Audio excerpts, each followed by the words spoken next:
Hello guys, welcome back to my channel. In today's video, we are going to study about graphs which are used in physics. को हम 2-3 lecture में cover करेंगे और उतना graph पढ़ेंगे जितना physics में रिक्वायर्ड है. So let's start today's video. First of all हम ये डिस्कस करेंगे कि ग्राफ होता क्या है. Graph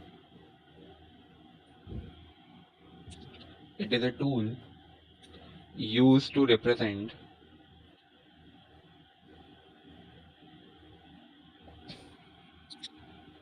a relation between two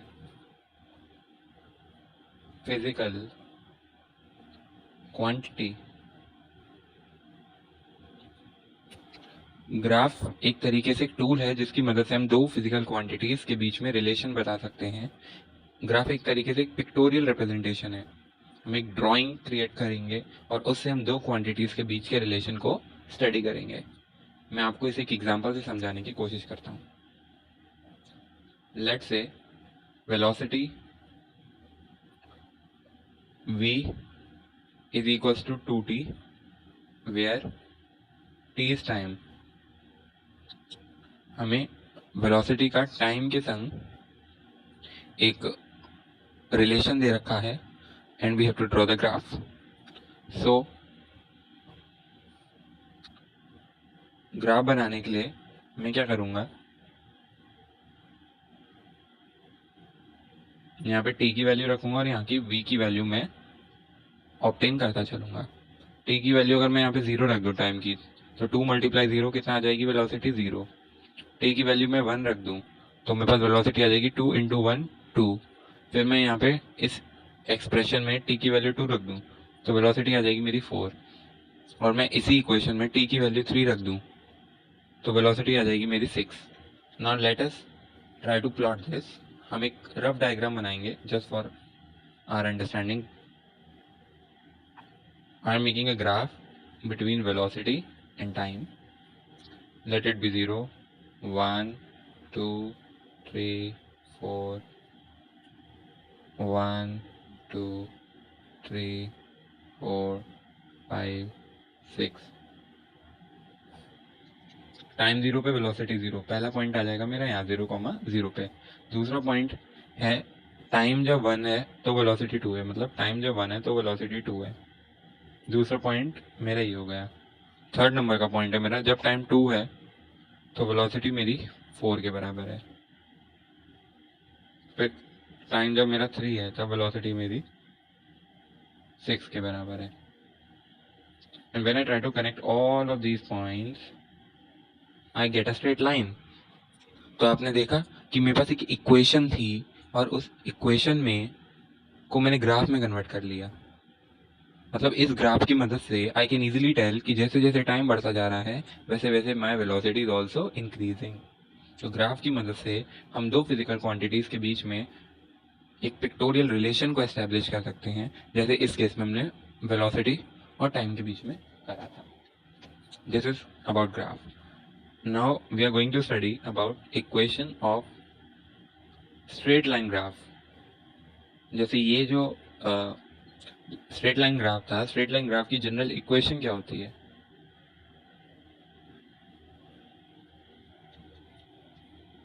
straight line graph की जनरल इक्वेशन होती है y is equals to mx plus c. Okay, यहाँ पे मेरा जो m होता है this is I called as a slope. c is my y intercept. y intercept का मतलब है y coordinate at which my curve is cutting y axis. इसे हम एक डायग्राम से समझते हैं.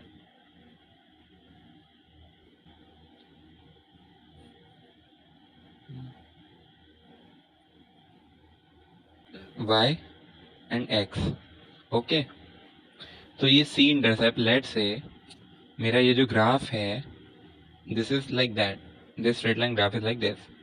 सो ये मेरा जो ग्राफ है ये y एक्सिस को इस पॉइंट पे काट रहा है. तो this whole distance, this is whole coordinate, this whole distance, this whole y distance where my curve is cutting the y axis, this is known as y intercept. This is your c in this graph. Okay, ये मेरा जो c है इसे हम y intercept कहते हैं. कहने का मतलब है कि ग्राफ जहाँ पे मेरे y एक्सिस को कट कर रहा है उसी को मैं y intercept कह देते हैं. Okay, what is m? m is the slope. And याद रखिएगा, लेट से ये जो मेरा ग्राफ है ये पॉजिटिव एक्स एक्सिस के संग थीटा एंगल बना रहा है. तो अगर मुझे इस ग्राफ का m फाइंड करना है, m मतलब मुझे इस ग्राफ का स्लोप फाइंड करना है, तो अगर हमें किसी भी ग्राफ का स्लोप फाइंड करना होता है तो हम सिंपली tan थीटा फाइंड कर लेंगे. जो थीटा मेरा graph with positive x axis के संग बना रहा होगा, हम उसका tan थीटा फाइंड कर लेंगे and this will gives us the required slope. Hope आपको ये चीज समझ आई होगी. अब हम कुछ एग्जाम्पल से इसको क्लियर करने की कोशिश करते हैं. हम ये ऊपर y is equal b is equal to 2t वाला केस ही दोबारा लेंगे समझने के लिए. लेट से मुझे बोला गया कि y एक्सिस पे आपकी वेलोसिटी है, x एक्सिस पे आपका टाइम है, ग्राफ ड्रॉ करो. तो मैं क्या देखूंगा, y वेलोसिटी y पे है, इसको समथिंग लिख देंगे एंड टाइम मेरा x एक्सिस पर है. मतलब y की पावर 1 x की power 1, this is an equation of a straight line. आगे जो लिखा हुआ है वो हमारा m हो गया प्लस c, ये स्ट्रेट लाइन की इक्वेशन है. यहाँ पे प्लस में कुछ भी नहीं है, प्लस 0 में लिख सकता हूँ. ठीक है, मतलब यहाँ से मुझे क्या पता चल गया कि मेरा जो m है, मेरा जो स्लोप है वो 2 है और मेरा c कितना है 0.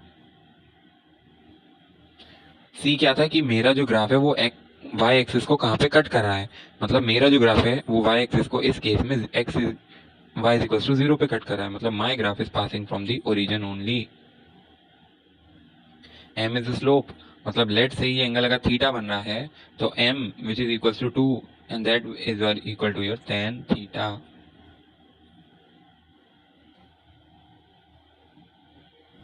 ऐसे हम इसे ड्रॉ करते हैं. लेट से हमें दे रखा है कि displacement is equal to 2t plus 3. इसका ग्राफ ड्रॉ मुझे करना है. तो I will just simply write, let say मेरे को डिस्प्लेसमेंट को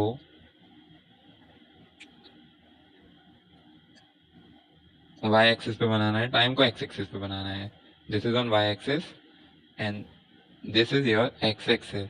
तो इसके आगे x के आगे जो भी मल्टीप्लाई में है वो हमारा m है, स्लोप है, प्लस का c.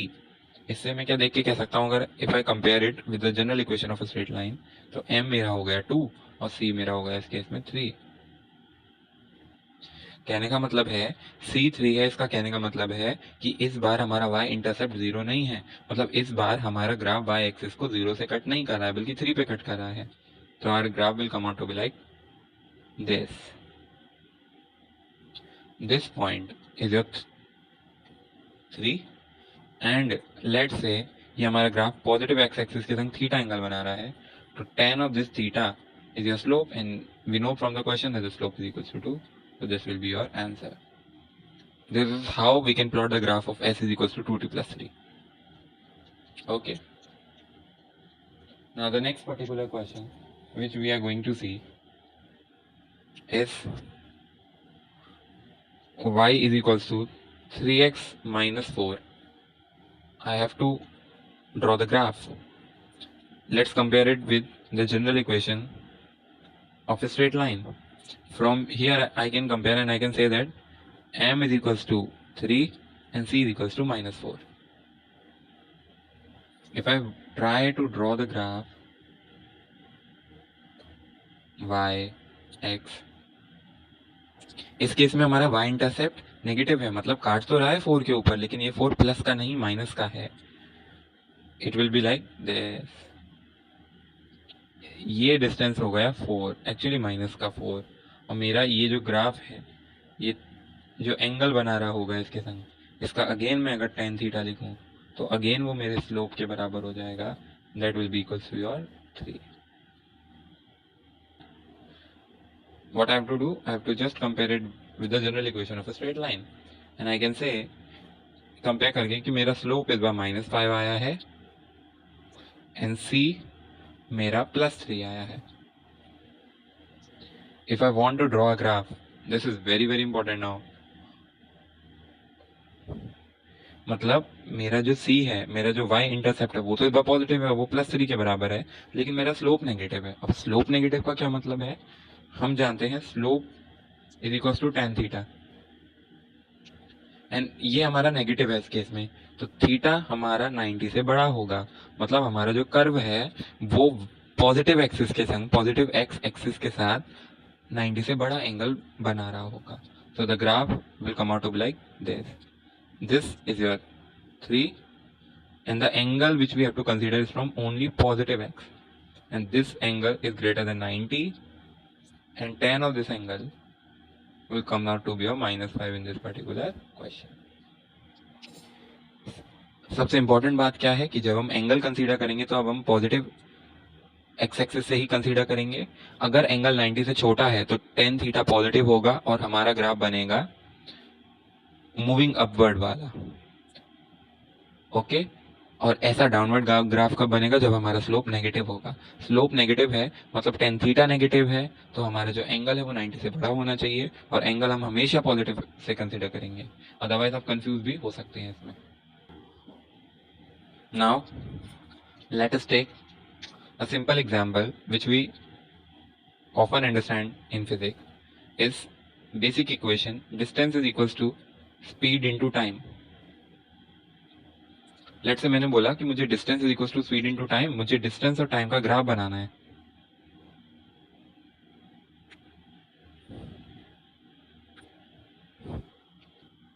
मुझे डिस्टेंस और टाइम के बीच में ग्राफ बनाना है.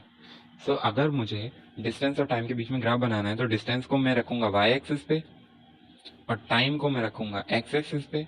जो भी आगे लिखा है वो मेरा m हो गया. तो यहाँ से कंपेयर करके हमें क्या पता चला? m हमारा स्पीड के बराबर है, और m क्या होता है असलियत में? स्लोप. मतलब यहाँ से मैं एक पॉइंट कह सकता हूँ कि डिस्टेंस टाइम ग्राफ का स्लोप मुझे स्पीड देगा. Slope of distance time graph gives us speed. इस पर क्वेश्चन कैसे पूछे जा सकते हैं अब हम वो देख लेते हैं जरा. This is your distance, this is your time, this is like this, angle is given to you 60 degree and they are asking you what is the speed.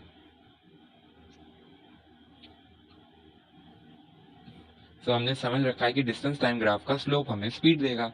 तो स्पीड निकालनी हो आपको तो आप स्लोप निकाल लो. स्लोप निकालने का क्या फॉर्मूला है? tan angle, tan into theta. tan angle कितना है हमारा? 60 डिग्री, जो पॉजिटिव के संग बन रहा है. Your velocity will come out to be √3 metre per second. This is a simple type of question which can be asked. Okay? और ये स्पीड कांस्टेंट है कि वेरिएबल है? तो अब हम क्या देख रहे हैं, ये जो लाइन है ये बिल्कुल स्ट्रेट है, तो कभी भी किसी भी इंस्टेंट पे ये हमेशा 60 डिग्री एंगल ही ड्रॉ कर रही होगी आगे चल के भी. It means as angle is constant, angle मतलब जो थीटा है, जो थीटा एंगल है, अगर ये 60 डिग्री कांस्टेंट है मतलब tan 60 कांस्टेंट रहेगा, और अगर tan 60 कांस्टेंट रहेगा तो हमारी स्पीड भी हमेशा सेम ही रहेगी. एंगल कांस्टेंट है इसका मतलब स्लोप कांस्टेंट है, स्लोप कांस्टेंट है मतलब स्पीड कांस्टेंट है. Okay, let us take one more example.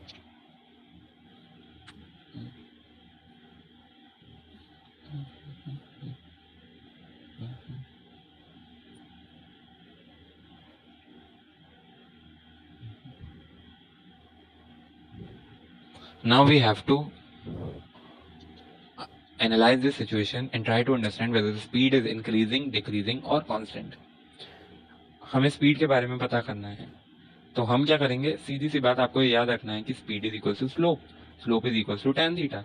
तो मैं बस इतना देख लूंगा कि tan थीटा की वैल्यू मेरी इंक्रीज हो रही है कि डिक्रीज हो रही है कि कांस्टेंट है, और मुझे tan थीटा की वैल्यू देखनी है तो मैं थीटा पे फोकस करूंगा.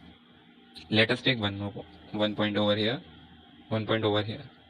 मुझे निकालना है कि इन दोनों पॉइंट, ये दोनों पॉइंट हैं, ये एक्स एक्सिस के साथ बराबर एंगल बना रही है कि अलग अलग एंगल बना रही है. if you want to just make a tangent on this curve at point 1, you will get your theta 1 and this is your theta 2. देखकर ही पता चल रहा है स्लोप मतलब ढलान.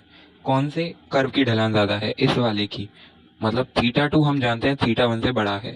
सो tan theta 2 should be greater than tan theta 1. और tan theta ही तो हमारी स्पीड है. मतलब speed at point 2 is greater than speed at point 1. इसका मतलब हमारी स्पीड जो है वो वेरिएबल है, चेंज हो रही है continuously.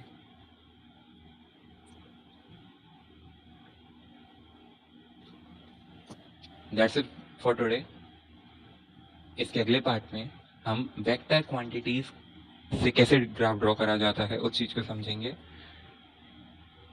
I hope you like my video. If you like my video, you can subscribe to my channel. Also, you can comment down your opinion in the comment box. Thank you.